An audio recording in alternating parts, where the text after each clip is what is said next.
Kids doodle. लाडो का बेटा टीलू अब बड़ा हो गया है। इसी वजह से अब वो अपने घर के लिए अनाज लेने खुद जंगल में जाया करेगा। माँ, अब तुम आराम करो। मैं और कल्लू मामा अनाज ढूंढने के लिए जा रहे हैं। जंगल के आसपास कहीं पे अनाज नहीं है। खेत भी खत्म हो गए हैं। इसलिए हम जंगल से बाहर जा रहे हैं। मुझे आने में थोड़ी देर हो जाएगी माँ। ठीक है बेटा, ज्यादा दूर ना जाना, बस अपना ख्याल रखना। हाँ माँ, मैं अपना ख्याल रखूंगा। इतना बोलकर टीलू अपने घोंसले से निकल पड़ता है। थोड़ी देर और उड़ने के बाद वो कल्लू के घोंसले के पास आ जाता है। टीलू घर का दरवाजा खटखटाता है। कल्लू दरवाजा खोलता है।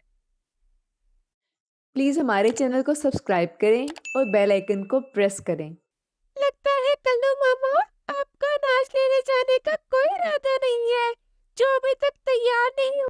नहीं नहीं टीलू बेटा, बस आज थोड़ी सी तबीयत नहीं ठीक, इसीलिए मैं देर से उठा। चलो हम चलते हैं। दोनों अनाज ढूंढने के लिए निकल पड़ते हैं। कल्लू की कोई औलाद नहीं होने की वजह से सब काम कल्लू को ही करने पड़ते हैं। वो अनाज लेने के लिए घर से बाहर नहीं गया तो उसकी पत्नी भूखी पड़ जाएगी। उड़ते उड़ते वो थोड़ा दूर आ जाते हैं तो टीलू को वहाँ एक खेत नजर आता है तो वो कल्लू को बोलता है, कल्लू मामा, वो देखिए कितनी अच्छी फसल है और यहाँ पे कोई इंसान भी नजर नहीं आ रहा। क्यों ना हम यहाँ से ही अनाज ले लें। हाँ टीलू बेटा, यहाँ से ही कुछ खा लेते हैं और घर के लिए भी ले जाते हैं। टीलू और कल्लू पेट भर के वहां से दाने खाते हैं और काफी सारे दाने घर के लिए भी ले आते हैं। अभी वो उड़ ही रहे होते हैं कि उन्हें किसी छोटे पक्षी की चिल्लाने की आवाज आती है।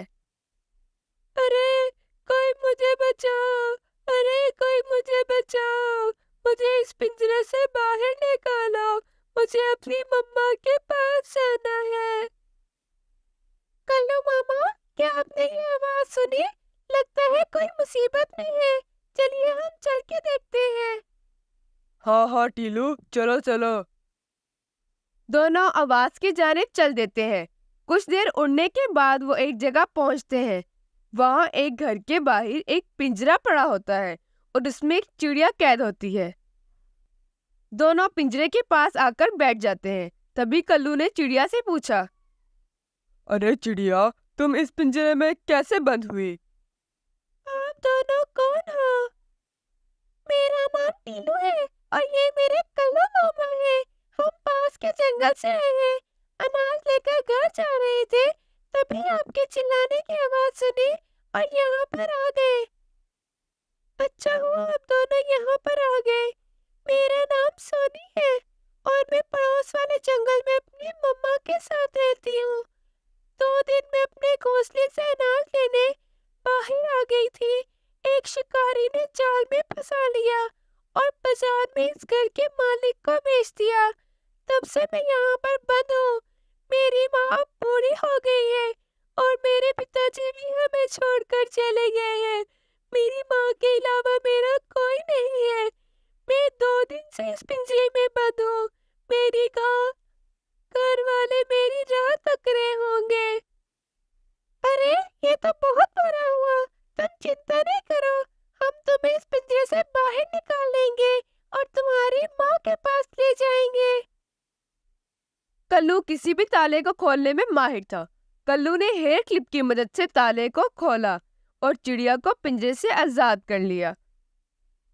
आप दोनों का बहुत शुक्रिया। अगर आप दोनों यहाँ नहीं आते तो मेरी माँ का क्या होता? कोई बात नहीं चिड़िया, चलो हम तुम्हें तुम्हारी माँ के पास लेकर चलते हैं। हाँ हाँ जल्दी चलो। इस घर का मालिक बहुत जालिम है। जब से उसने मुझे इस पिंजरे में कैद किया है, तब से मुझे खाने के लिए कुछ नहीं दिया। मुझे बहुत भूख लगी है और प्यास भी। ये तो बहुत बुरी बात है। हमें इस शिकारी को उसे सबक सीखना चाहिए। कल्लू मामा, उसे बाद में सबक सिखाना चाहिए। पहले हमें यहाँ से जाना चाहिए, वरना इस घर का मालिक बाहर आ जाएगा। हाँ हाँ चलो चलो। सोनी, टीलू और कल्लू तीनों वहां से निकल पड़ते हैं। रात हो गई थी, सब तरफ अंधेरा ही अंधेरा था, लेकिन चांद की रोशनी से थोड़ा थोड़ा उजाला था। सोनी चिड़िया आगे आगे उड़ रही थी, वो दोनों उसके पीछे पीछे उड़ रहे थे। थोड़ी देर के बाद सोनी चिड़िया एक पेड़ पर रुकती है। उस पेड़ पर बहुत प्यारा घोंसला था। अरे चिड़िया, ये तुम्हारा घोंसला है? हाँ, ये मेरा घर है। वाह चिड़िया, अगर बाहर से इतना सुंदर है, अंदर से कितना प्यारा होगा। सोनी चिड़िया बाहर से अपनी माँ को आवाज लगाती है। माँ, मैं सोनी, दरवाजा खोलो, दरवाजा खोलो। सोनी, क्या ये तुम हो? 2 दिन से कहाँ चली गई थी? मुझे तुम्हारी बहुत याद आ रही थी। और ये दोनों कौन है? तुम ठीक तो हो ना? माँ, मैं सब बताती हूँ, पहले मुझे अंदर तो आने दो। तीनों अंदर आ जाते हैं और सोनी अपनी माँ को सब बताती है। माँ, इन दोनों ने मेरी जान बचाई है। आप दोनों का बहुत शुक्रिया। आपकी वजह से मुझे मेरी बेटी मिल गई है। अगर आप मदद ना करते तो मुझे मेरी बेटी ना मिलती। मैं इसकी राह देख देख के मर जाती। आप ऐसा नहीं बोलिए, शायद ऊपर वाले को यही मंजूर था, इसलिए उसने हमें सोनी चिड़िया की मदद के लिए भेज दिया। चलो हम भी चलते हैं, रात काफी हो गई है। मेरी बीवी भी मेरी राह देख रही होगी और इसकी माँ भी आपकी तरह इसकी राह देख रही होगी और परेशान होगी। कल्लू अंकल, आप दोनों का बहुत बहुत शुक्रिया। मैं आपका ये एहसान कभी नहीं भूलूंगी। चलो हम चलते हैं मामा। घर पे मेरी माँ राह तक रही होगी। कल्लू मामा, क्या हम इन्हें अपने अनाज में से कुछ अनाज दे दे? ये 2 दिन से भूखे हैं। हाँ हाँ कल्लू, क्यों नहीं, दे दो। दोनों फिर थोड़ा थोड़ा अनाज उन्हें दे देते हैं। फिर वो दोनों अपने अपने घोंसले को निकल जाते हैं। टीलू घर जाता है तो उसकी मम्मा उससे पूछती है। टीलू बेटा, कहाँ थे? इतनी देर कहाँ कर दी? माँ, ये लो, मैं बहुत सारा अनाज लेकर आया हूँ। ये अनाज हमें हफ्ते भर तक खाया जाएगा। मुझे 1 हफ्ते तक अनाज लेने नहीं जाना पड़ेगा। ये तुमने बहुत अच्छा किया टीलू, लेकिन तुमने बताया नहीं इतनी देर कहाँ लग गई। फिर टीलू अपनी माँ को सारी बात बताता है कि कैसे उसने चिड़िया को बचाया और उसे घोंसले तक लेके गया। तुमने बहुत अच्छा किया टीलू। तुमने एक साथ 2 जिंदगियां बचाई है, एक तो सोनी चिड़िया की और उसकी माँ की। बेटा, मुझे तुमसे बहुत नाज है। फिर वो दोनों थोड़ा अनाज खाकर सो जाते हैं। सुबह हो जाती है।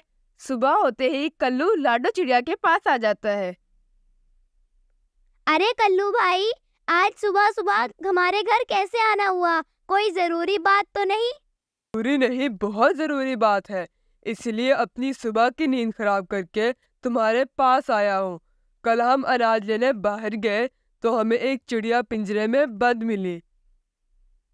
मुझे सब पता है कल्लू भाई, टीलू ने मुझे रात को बताया था। मैंने सोचा है टीलू की शादी उसी सोनी चिड़िया से करा देते हैं। कल्लू भाई, ये तो आपने बहुत अच्छी बात की। फिर वो दोनों सोनी चिड़िया के घर जाते हैं और टीलू और सोनी चिड़िया की शादी की बात करते हैं।